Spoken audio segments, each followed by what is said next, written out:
This is Tally from DMV Followers. I'm here with arguably one of the most powerful men in our city, Mr. Tony Lewis. You're welcome, you're welcome. First, I want to say, just introduce yourself. A lot of people my age don't know who you are and what you're about, so I want you to introduce yourself. All right. Let everybody know. Cool. What's up, man? I'm Tony Lewis Jr.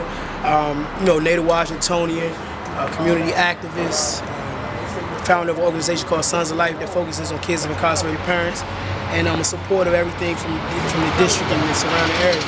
Thank you. So, what is your connection with DMV-based rapper Wale? That's my man, that's my friend, yeah, you know what I mean? Yeah. And also, I look at Wale as a comrade in this fight to uplift our city and put our city on a higher level and be able to create opportunities not only for ourselves but for our people. That's pretty much the extent of our relationship. Okay, now he said in the DC brother. or Nothing. Yeah. He said in the DC or Nothing song that you, Trey, and G, and himself had the keys to the nation. Yeah. Now that's a powerful statement for one of the most important areas in the country, if not the important area of the country, with the president being here. Yeah. So how do you feel about that? When he made that statement, and what was your reaction when you actually heard the song for the first time? Well, first of all, that statement for me was incredibly humbling. And I think it really spoke to the core of some of this common bond that he, Trey, and G, and myself have in terms of really wanting to uplift our city. You know what I mean? And I think that the nation was, also talking about the nation's capital, but hence, when we put our city where we want it to be, then we will actually have the key to the entire nation.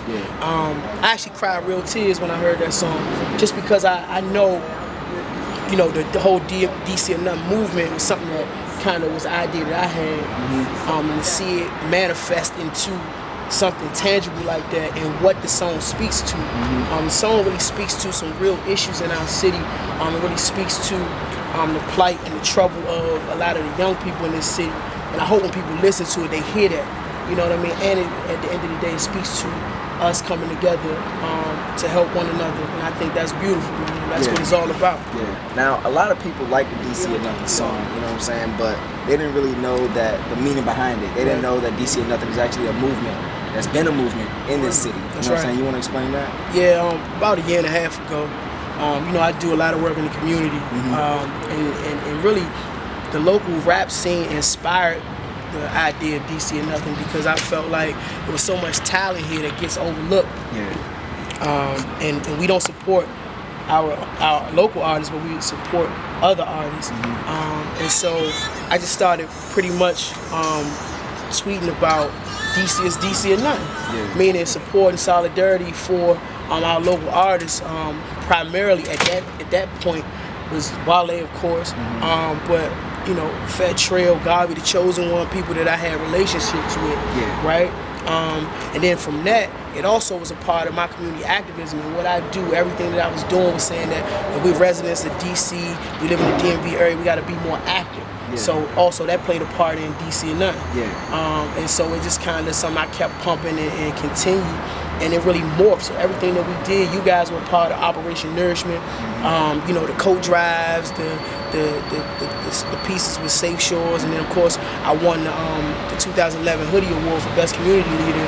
And even in that speech, I said DC or Nothing because I felt like my city is my inspiration. You know what I mean? So that's kind of a brief synopsis of what the whole DC or Nothing movement is about. Speaking of the city, this is a historical street that we're on. In a street sense, this is a historical street. You wanna talk more about Hanover Place? What it stands for in the city? It's kind of twofold what it represents. On the street side of things, I'm not glorifying that, you know what I mean? But I come from a place where, the cocaine trade started. I was born and raised here. My family is born and raised here. Actually, if you look on our street sign, my grandmother's name is under Hanover, which is Hinton Place. That just speaks to our legacy here and how long we've been here. And there's also the street and the community that raised and created me. So I hope I've been able to put a positive spin on Hanover. Hanover didn't just produce drug dealers, but it also produced young, educated, community-involved people like myself. It's Hanover Place, man. It's where it all started. A lot of different ways, man. And if you know, then you know. This is Tally from DMV Followers here with Tony Lewis Jr. signing out over on Hanover Place. Make sure you check this interview out on DMVFollowers.com. Tony Lewis, thank you for your time. Appreciate everything you do for our city. Oh man, right? DC or nothing. Destined to win, get respect where I live. My reflection contagious.